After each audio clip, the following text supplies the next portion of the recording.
All right, Junkie Nation, gorgeous George and Goes, always delivering the biggest names in combat sports. Today we get to talk to MMA fighter, but more recently, bare knuckle fighting standout Mike Platinum Perry, who's coming off a huge win this a couple weekends ago at the latest bare knuckle fighting card. He's doing well over there. He's 3-0. I think he's up for a title shot pretty soon.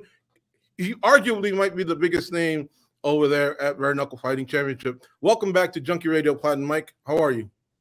I'm doing great, thank you. I'm actually a free agent.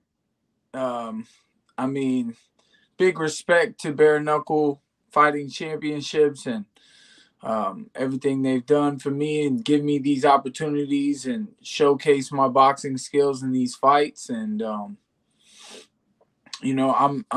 a free agent, but we're still waiting to hear, what's really happening, what's going on. There's some lucrative deals on the table, and, I'm excited about the future. If everything is even Steven or close to, is bare knuckle your first option to come back?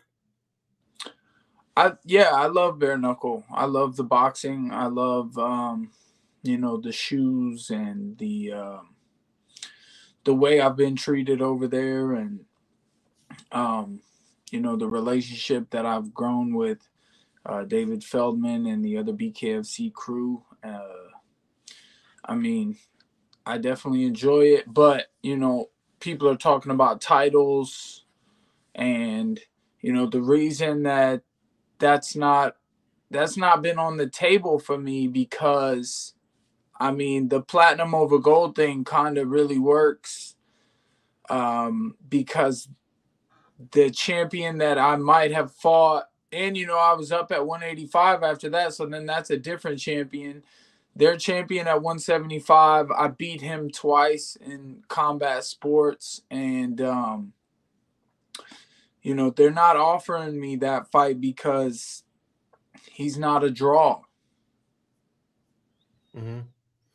If David Feldman comes to you and says, what are you looking for?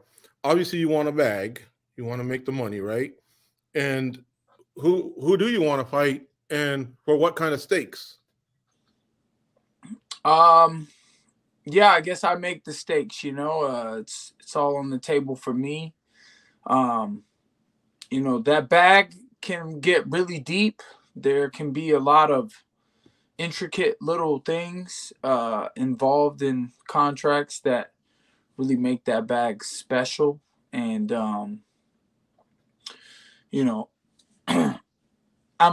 there's lots of fights out there of maybe possibly connecting me and MVP again.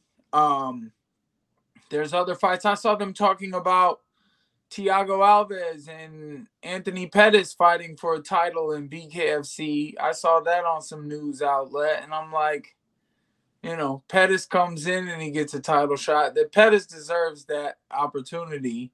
Thiago was in, he left. He came in with a title shot. I didn't. And then, he goes right back to it. It's like, what's going on here? I'm just fighting these super fights. They should be putting some type of belt. I made my own belt though, and it really works out in my favor. And there's some big fights out there that I could have at 185. I don't think people want to smoke with me at bare knuckle. They see how much it suits me and my attributes of chin and fists. You definitely are a freight train out there, my man. You come strong, bringing the heat, that's for sure. Now, yes, fans are going to be curious.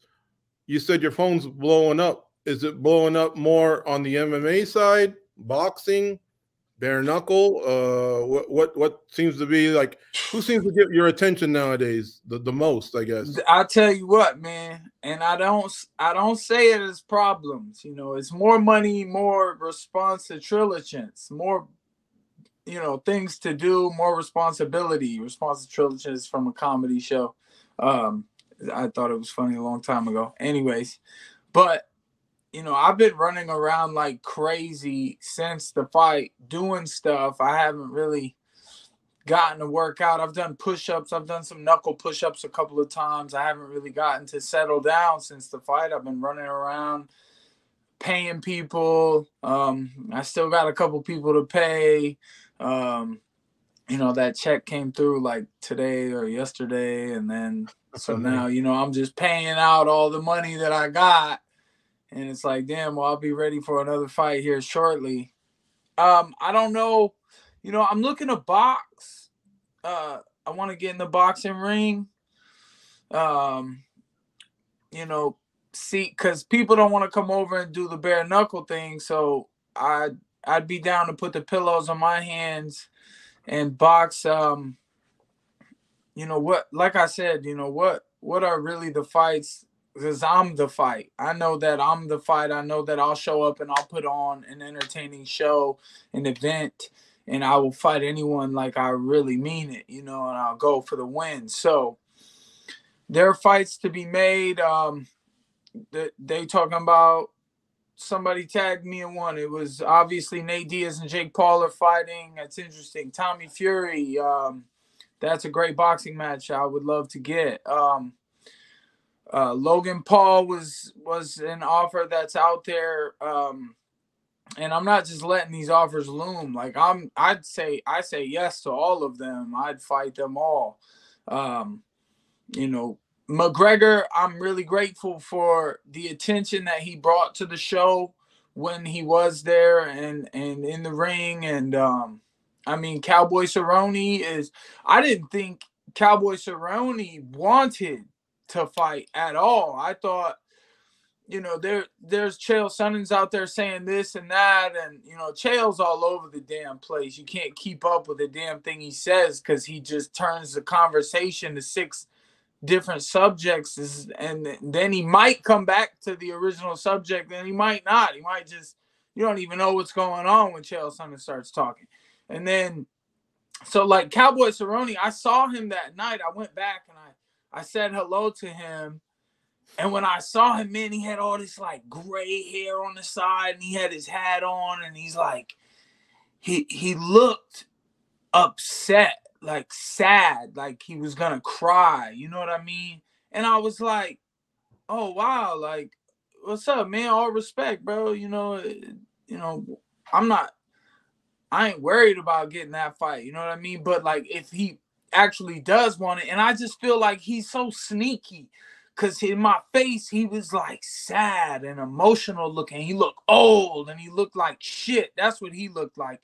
And then turns out he's like, trying to keep a little chip on his shoulder. And he's talking with the schmo. And he's like, yeah, he did all right. But he's already talking about quitting. Oh, if his teeth chipped, he would have quit too. Like, he's a quitter like that.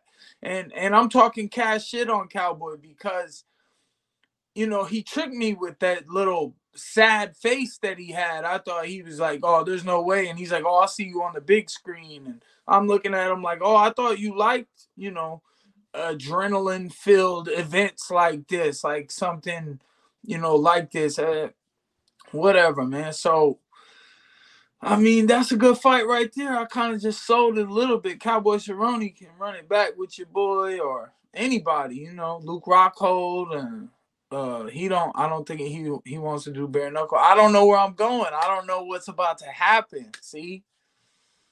Well, we've all spent some time talking about what we think you should do. And it's because we all feel like you might be the new face of BKFC. So 2-part question here. I want to know, do you feel that way? Do you feel like you could be the face of BKFC right now? And also, you mentioned a guy like Cowboy Cerrone. If it were up to you, who would you bring over to BKFC to be your next opponent?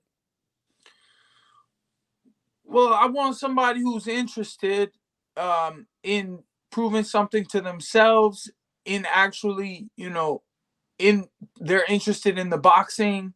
They're interested to figure out the bare knuckle thing. Darren Till is another fight that is sensible, and I like it. I like a lot of fights. I like myself fighting anyone. So, Darren Till, Cowboy, the Conor McGregor, it's all respect to Conor. He brought so much attention, and having him there, I got to mention someone that meant a lot to me, and it brought you know, it brought people to hear the name of a friend, you know. So, you know, I'm grateful to that. But and I know he's a businessman, and he has a family and I have a family, and we will feed our families by fighting people. So like, you know, that's perfect fight. He's a great southpaw. He's got his power left hand. He's fat. He's definitely faster than Luke. That's for sure.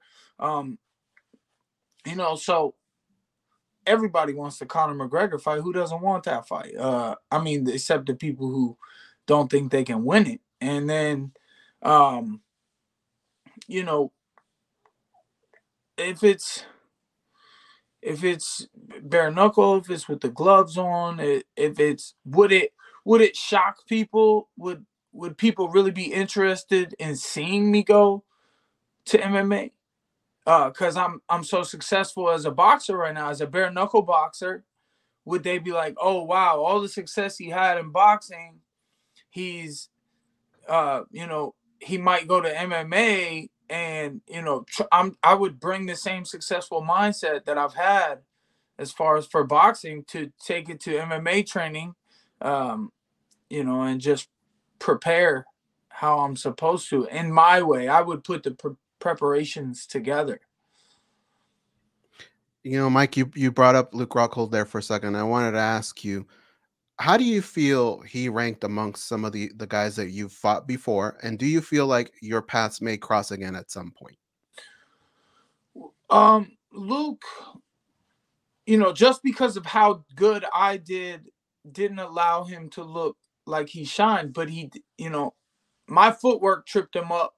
Obviously, he fell down before I ever got a really great hit in, and then I believe that was footwork and cutting off the ring and putting pressure on him. And he wasn't in his normal mindset, in my opinion. He wasn't as comfortable with the boxing, as far as if he was doing MMA with the kicks. I don't know. I honestly feel like the pressure and power I had that night in the weight classes that we met at, I mean, I looked extremely strong and powerful in there, and I felt like you know, I could have beat him in any form of fighting that night. And you know, it didn't matter. And I mean, he hit me with a good shot, but it's like once I took that, I saw him after that. I had the range, I had the distance, I had the timing, and I took his best shot, his left hand,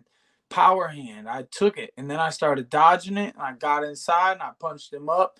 You know, when he grabbed me, he didn't feel like he grabbed me that hard. I think MVP grabbed me a lot harder, held on a lot tighter. I know jiu-jitsu is kind of a relaxed thing, and I would definitely try to not have him take me to the ground if we were fighting in any other form of fighting. You know, I can't say if I know that I'd see him again in a ring. He said, you know, he definitely doesn't want to do bare knuckle. He wants to put some gloves on. So, you know, I'll fight anyone though.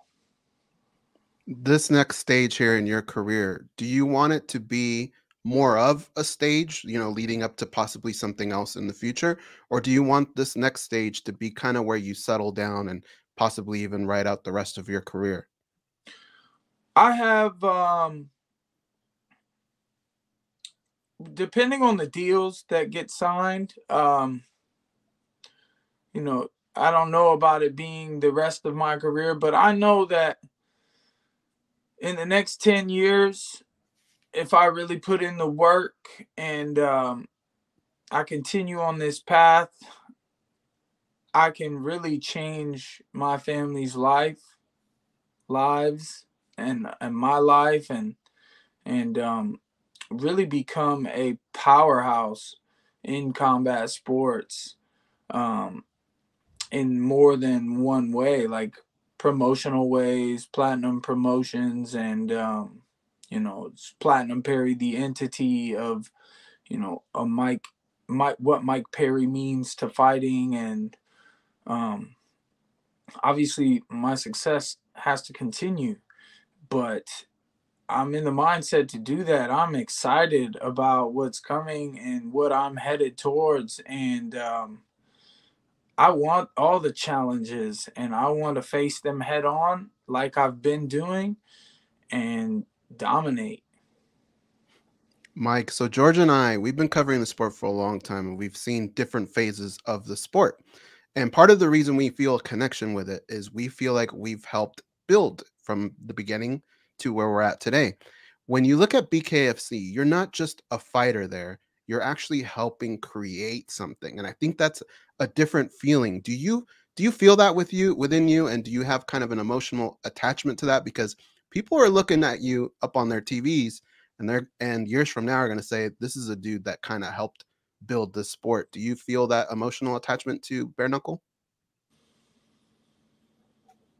It's tough. You know, it's tough to hear, there's certain things some people are saying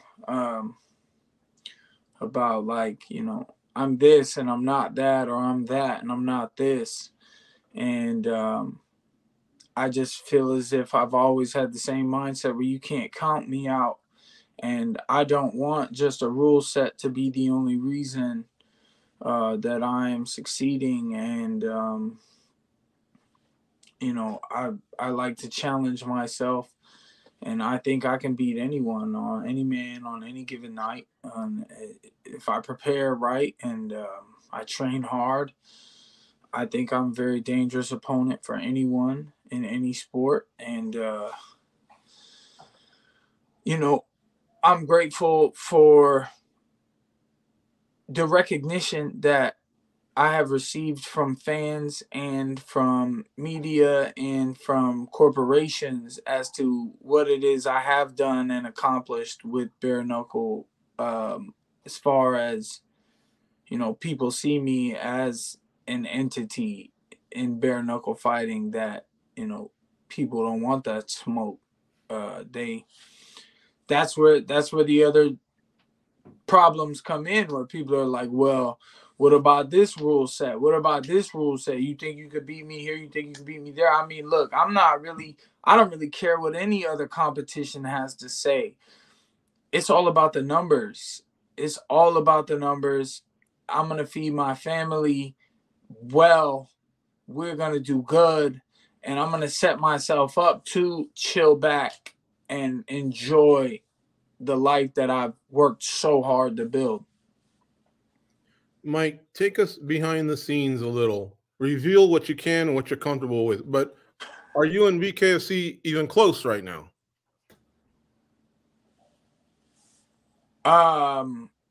Listen, that's like saying, was me and the UFC ever close? I never talked to, I'm not one of these fighters that calls up the boss man and asks him this and asks him that. That's not my place. I'm the slave. I'm the athlete. I'm the fighter. Y'all own me and you pay me to do a job, and I do my job. That's promotion. That's fighting. That's, competing and entertaining. And, I have a team that is close with all these billionaires and these boss men that, their life is different than mine. Their life is set up. I know that they take risks as far as the business goes. And, like I said, I grew a relationship with, it's not like I didn't have a relationship with people in the UFC as well, but there was some that I liked, some that I didn't, I didn't really, I don't know if they liked me. And if I don't know if you like me or not, then I'm like, what's your problem? So, definitely BKFC, I didn't have any issues with anyone. And I got lots of, there might have been a couple people I kind of looked at like they got a stank look on their face. And so, yeah. But the bosses, listen, this is business, and I don't think there's loyalty in business. Yeah. And whatever the numbers say is what matters, and that's got to be respected. You have to respect numbers. you have to respect what I've grown and what I've tried to do and build throughout all these years in my career. I've been a professional fighter for almost 10 years. And I'm finally breaking ground as to all the work I've been putting in for those 10 years. Like, when you become a fighter, you're like, okay, I'm going to get rich quick overnight. I'm going to knock a couple people. I knocked out 9 people in a row. I was 9-0 with 9 knockouts. I wasn't getting shit. Okay? Then I had a bunch of tough fights, and I proved how tough I am no matter the competition, no matter the opposition. I can face anyone. So all my years of hard work, it comes down to the numbers. Right. What means the most for me, for my team, and for, anyone. The right numbers can be a part of the team. This team could be a part of your team. My team, our teams come together. Mm-hmm. Whoever that is, whoever that might be, whether it be bare knuckle. And don't get me wrong, there's different numbers there too, where it's like the rounds, the no gloves, the shoes, the rule set. Those are great numbers too. Ultimately, I'm not my own. I'm an owned piece of property by certain smart, rich individuals. Yeah. And they lead the way on the front lines. Technically, they're, I'm the muscle, and I work hard for it. They make the right decisions, and they help me make those decisions. Mike, so just to clarify, I probably made a mistake and didn't ask the question right. What I meant more was, let's say in your mind you think I'm a 7-figure fighter, 8-figure fighter, whatever the number is, right? Just to throw out $1 million out there. I don't know if it's right or wrong or what. Well, let's just say that in your mind you feel like this is I don't fight for less than this. Have they come to you yet with an offer? And if so, are the numbers close? Is what I meant.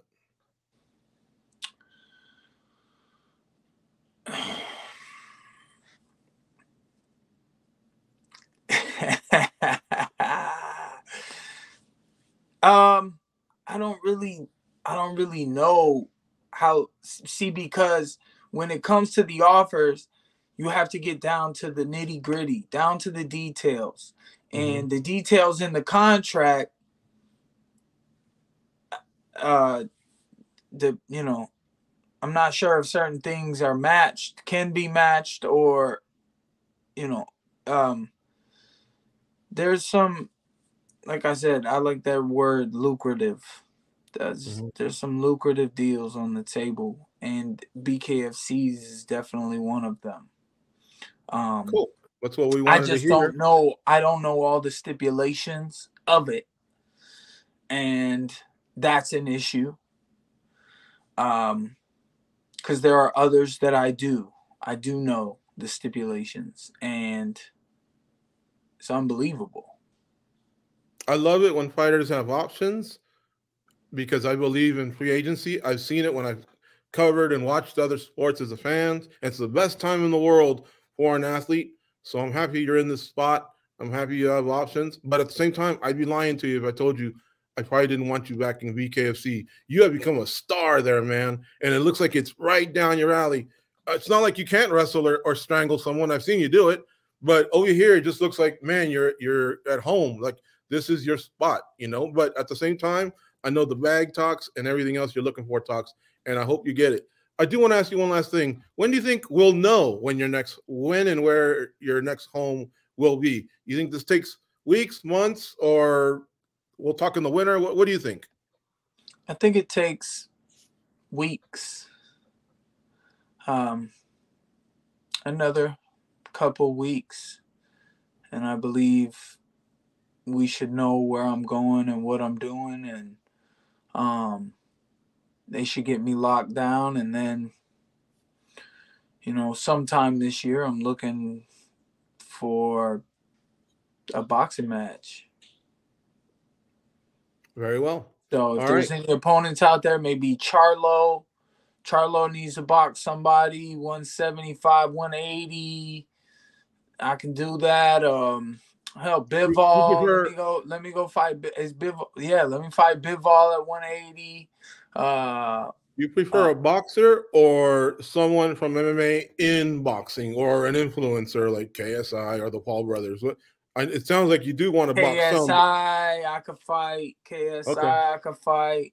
I could fight. I mean, a big name in boxing would be Super Fire, the Tommy Fury fight. That's a big fight. That I think that's very ideal considering the success I've had in bare knuckle boxing. I am a professional boxer as well, and you know, he's only 8-0 as a boxer, and you know they don't fight huge fights like that until they're like 20-0 and things like that. So I think that's a big, you know, chance. And I mean, I'm calling for some tough fights here. Benavidez, that's my guy, man. His sister made my shoes for my last fight. You know, I fight Benavidez out of love for our families. You know, we feed our families off of this shit, and I like a challenge. And I know I know I can box. I can box so good. You could punch me and it don't matter. I'll headbutt your hands and then punch you in the face and knock out your teeth. What the hell? I can't lie. Like that's where I'm at. You know, I love the boxing for sure. And no matter the sport, I'm going to box you up. Mike Perry, thank you so much for the time here on Junkie Radio. I even broke out the violence shirt to wear here because there's nobody more violent in combat sports than you. So I figured it was apropos to bust it out here for this interview. Thank you as always for the time. I appreciate it, brother. God bless y'all. Have a great day, man. Stay up, enjoy, and stay tuned for the Platinum Show.